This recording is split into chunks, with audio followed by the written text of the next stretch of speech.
আসসালামু আলাইকুম। এক ধরনের সার্কিট পুরো স্তূপ দেখা যাচ্ছে।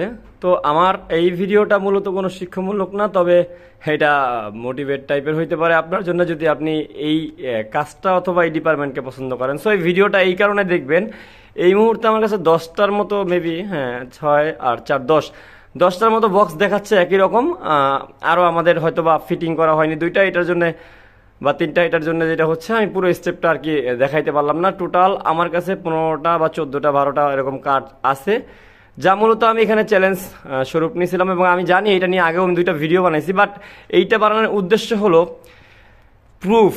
ওকে, সো প্রুফ মূলত কি, ধরুন এইটা একটা এলইডি বাল্ব, এগুলা আসলে মূলত নিটিং মেশিনের কাঠ। এগুলোকে ধরতে পারেন আপনি একটা এলইডি বাল্ব। তো এগুলো এলইডি বাল্ব কেন ধরতেছি আমি, ধরুন এটার দাম ধরেন 150 টাকা অথবা 700 টাকা। এখন একটা এলইডি বাল্ব অথবা লাইট কিনতে গেলেও 700 টাকা লাগে।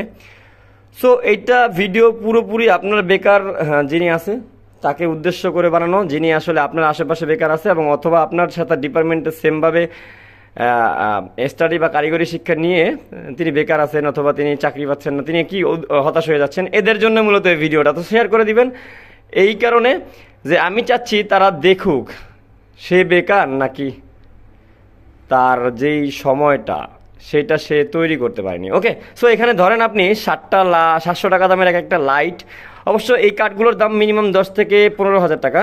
তো 700 টাকা দামের লাইট ধরে আমি আপনাকে উদ্দেশ্য করে বলতেছি, আপনি এই 700 টাকার লাইট হিসাব করে যেটা করবেন সেটা হলো আপনি এটাকে ধরবেন। তো 700 টাকা করে 10টা জিনিসের দাম হয় 7,000 টাকা, তাই না? 7,000 টাকা। সো 7,000 টাকার জিনিসটা এইখানে যদি আপনি আমাকে কমপ্লিট করে দেন, আমার কিনতে গেলে যদি 7,000 টাকা খরচ হয়, সো আমি মনে করেন আপনাকে 700 টাকা দিব। অ্যান্ড আপনি 700 টাকা দিয়ে একটা দিনমজুরি অথবা একটা এই মুহূর্তে একটা ভালো মোটামুটি মিডল ক্লাস জব বা মিডল জব যেগুলো আছে, যেগুলো দেখবেন আপনি গার্মেন্টসে বা বিভিন্ন জায়গায় থাকে, মোটামুটি খুব ভালো পজিশন না, আবার খারাপ পজিশনও না, নতুন ফ্রেশারও না। এই ধরনের জবের যে পজিশন স্যালারি, এটা মোটামুটি 20 থেকে 25 পর্যন্ত হয়ে থাকে। ঢাকা শহরে নতুন বা তরুণ অবিবাহিত এদের জন্য, যা যুবকগুলা যারা আছে এদের জন্য হয়তো বা চলার মতো একটা স্যালারি। আর এটার থেকে বেশি বা এটার থেকে আরও বেশি ভালো জায়গায় যেতে হলে আপনাকে স্ট্রাগল করতে হবে। আর এইখানে মূলত এই 700 টাকা কামাইতে হয়তো বা আপনার একদিন সময় লাগতে পারে। অ্যান্ড যেটা হবে সেটা হলো এই 700 টাকা দিয়ে আপনি পরিশ্রমবিহীন, খুব বেশি পরিশ্রম না করে, অনেক বেশি বোঝা বা সারাদিন অনেক বেশি হাঁটাহাঁটি না করেও কিন্তু এই কাজটা করতে পারেন। ঘরের ভিতরেও হইতে পারতো, কিন্তু এই জিনিসগুলো মূলত যেটা হচ্ছে ফেলে দিচ্ছে। উদাহরণস্বরূপ ধরেন এটা লাইট যেহেতু বলতেছি, তো আপনার বাসায় কি আপনি লাইটটা 700 টাকা 600 টাকা দিয়ে একটা চার্জার একটা লাইটকে কিনে ফেলে দেন না নষ্ট হওয়ার পরে? তো নষ্ট হওয়ার পরে যখন ফেলে দেন, তখন সেটা যদি কেউ 50 টাকা চায় রিপেয়ার খরচ আপনি দিবেন, এবং সেটা যদি আবার 6 মাস টিকে, তো নতুনের অর্ধেক সময় টিকলেও আপনি সন্তুষ্ট। এটা আপনি রিপেয়ার বিল দিয়ে কিন্তু সন্তুষ্ট হয়ে যাবেন। সো এইটা যদি হয়, তাহলে ইলেকট্রনিক্স কাজের মানুষ বেকার থাকে কিভাবে? একটা চার্জারের দামও তো এখন 1,000 টাকা বা 700 টাকা। তো চার্জারটাও চাইলে আপনি রিপেয়ার করতে পারেন, সেটা থেকে 50 টাকা একটা ফি নিতে পারেন। কিন্তু আপনি যখন ফেলে দিচ্ছেন, তখন দেশ এবং আপনার দুইজনেরই পকেট কাটা যাচ্ছে। যিনি কিনছে তার তো পকেট কাটা যাচ্ছে, আর যিনি রিপেয়ার না করে এটাকে নিজেকে বেকার রেখে দিচ্ছে তার পকেটও কাটা যাচ্ছে। ধরেন আমার এইখানে একটা রিজিকের ব্যবস্থা আছে, বা আমার এখান থেকে একটা আর্নিং সোর্স বা আমার মেধাটাকে ব্যবহার করার মতো এখানে একটা সুযোগ আছে। আমি এটাকে ব্যবহার না করে চাইলেই এটাকে আমাকে বেকার করে রাখতে পারতাম, এবং আমি না চেষ্টা করে এটাকে না সমাধান দিয়ে আমি রেস্টে থাকতে পারতাম। আমি আমার জন্য যোগ্য একটা কাজ খুঁজে নিতে পারতাম। কিন্তু মূলত আমার প্রয়োজন ছিল টাকা। আমার কাছে যেটা দরকারি সেটা হলো টাকা।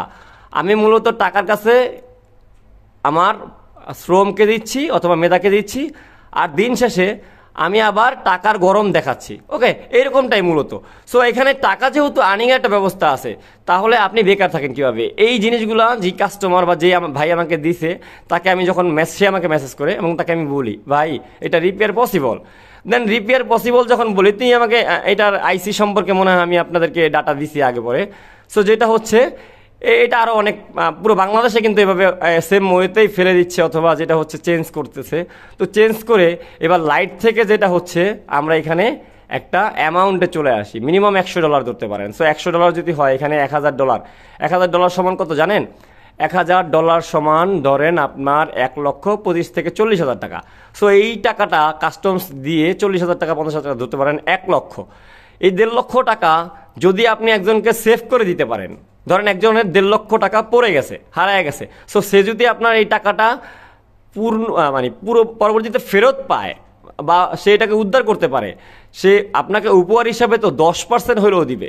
টাকা যদি হয়, সে যদি এটার মায়া ছেড়ে দেয়, আপনি যদি আপনার সততা দেখাইয়া বা আপনার যোগ্যতা দিয়া আপনি যেভাবে হোক যদি আপনি তাকে ফেরত দেন, তাহলে আপনাকে সততার যে একটা মূল্য, সেই উপহারটা হিসাবেও আপনাকে সে একটা 10% একটা গিফট, 10% কস্ট বা ব্যয় করে সে আপনাকে একটা গিফট কিনে দিবে, যদি আপনার সেই নিয়ত থাকে এবং তার যদি সেই মানসিকতা থাকে।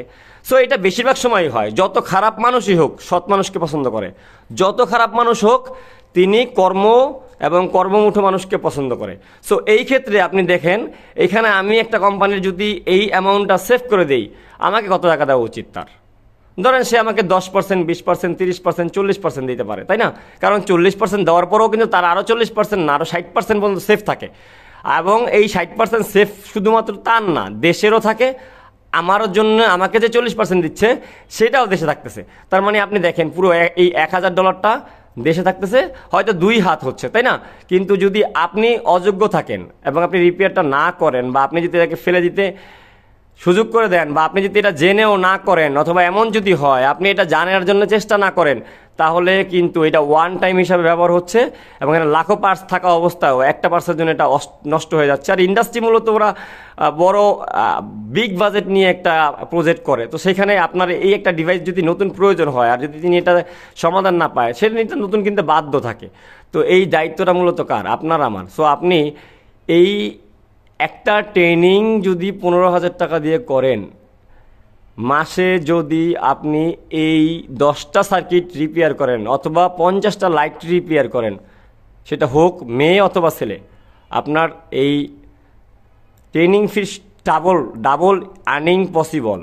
আর যেহেতু এই কাজগুলা হইল একেবারে সূক্ষ্ম এবং খুব বেশি প্রেশারেবল না, আপনাকে খুব বেশি টেনশন দিবে না, আপনাকে হয়তো বা চিন্তা করতে হবে, শিখতে হবে বা স্টাডি করতে হবে, বাট খুব বেশি ওয়েট তো আপনার উপরে দিবে না, তাই না?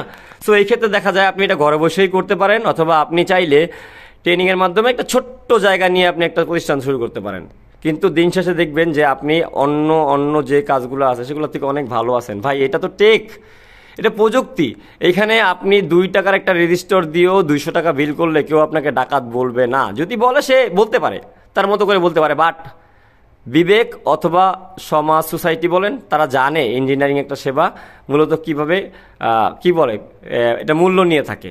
সো এইটা আপনাকে নিশ্চিত থাকতে হবে যে কিছু মানুষ তো থাকবেই যারা আপনার সময়কে তাদের সাথে মিলিয়ে নিবে, আপনার শিক্ষাকে না, সে আপনার পরিশ্রমকে কখনো ভ্যালু দিবে না।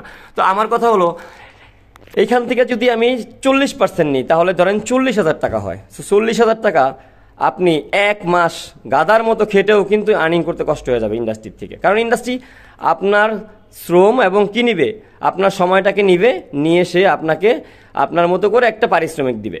কিন্তু ওই সময়ে আপনি নিজের জন্য যখন কিছু না করেন, বা আপনি ইন্ডাস্ট্রির প্রয়োজন ছাড়া বাড়তি কোনো কিছুই কিন্তু ইন্ডাস্ট্রিকে দিচ্ছেন না, তো যখন না দিচ্ছেন তখন কি হচ্ছে, আপনি নিজেও আস্তে আস্তে অচল হয়ে যাচ্ছেন। দেন দিন শেষে আপনি যেটা হচ্ছে নিজের লিমিটেশনে চলে আসতেছেন। তো এইখানে আপনি কি মনে করেন না এই 10টা সার্কিট একটা লোকের বা একজন ব্যক্তির 2 থেকে 3 দিনের ভিতরে রিপেয়ার করা সম্ভব? আমি তো মনে করি আমার এখানে 2 থেকে 3 ঘন্টা বা 2 দিনে তো দূরের কথা, 2 থেকে 10 ঘন্টার ভিতরে এটা করতে পারবে একটা লোক। সো এটা যদি করতে পারে, আমাদের অবশ্য খরচ আছে, সো এটা যদি করতে পারে, তো সে কি 1 মাসের স্যালারিটাকে 1 ঘন্টায় বা 1 দিনে নিতে পারে না? এখন এটা দিয়ে আপনি বলতে পারেন আমরা সবথেকে ধনী থাকার কথা।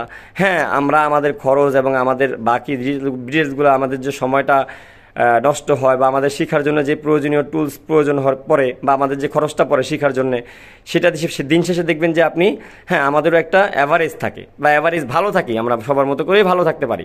সো এইখানে আপনি শিখবেন যখন, বেকার থাকার কারণটা তো আমি খুঁজে পাচ্ছি না।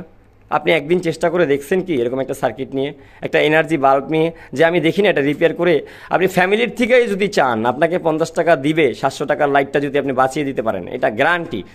কিন্তু আপনি আসলে কি সমস্যা কি জানেন, আপনি যে 50 টাকা একদিন একটা লাইট ঠিক করে আর্নিং করবেন সেটা চিন্তা করে না, আপনি এটা শিখতেছেন না বা আপনি এটা করতেছেন না, আপনার মনোযোগ নেই। কিন্তু 50 টাকা যদি 10টার পিছনে হিসেব হয় তাহলে এটা 500 হয়, আর যদি 50টা হয় তাহলে 2500 হয়, আর যদি মাসে